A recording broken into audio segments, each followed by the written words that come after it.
Jodak maromo 140 e kaonti ma Bungoma biro yudo kony mar pi bang' piny owacho ma Korea kata piny Korea yawo ayanga okang' mar ariyo mar chulo pi ne jodak ne sirikal mar kaontino. Gavana ma Bungoma Kenneth Lusaka opwoyo sirikand Korea kuom okang' ma kamano mar chiwo pi maler, komedo ni 35% koro ni kod nyalo mar yudo pi maler. Bang' rwako chenro ma kamano, Lusaka ojiwo jodak mondo mi oket rit ne pi mar konyogi e ndalo mabiro.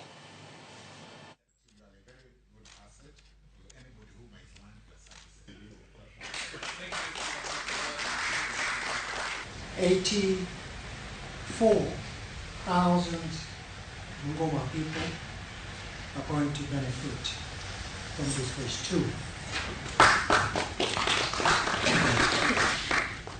In addition to 60,000 who already are benefiting from the phase 1. We are so honored to benefit these great people in the county of Bungoma.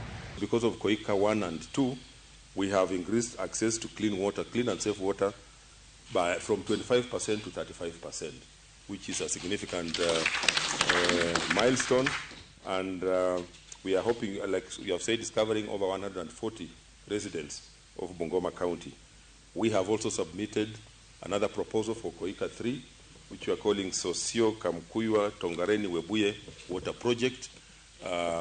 We are prayerful that we'll get positive approval. So far, things look okay. We are hoping that once they approve, then we'll be able to cover the northern part of Bungoma County. Now the ball is in our court. The country director has mentioned sustainability and accountability will now be our part. Ramogi kata kontena moro maliekore ne oting'o mwandu mag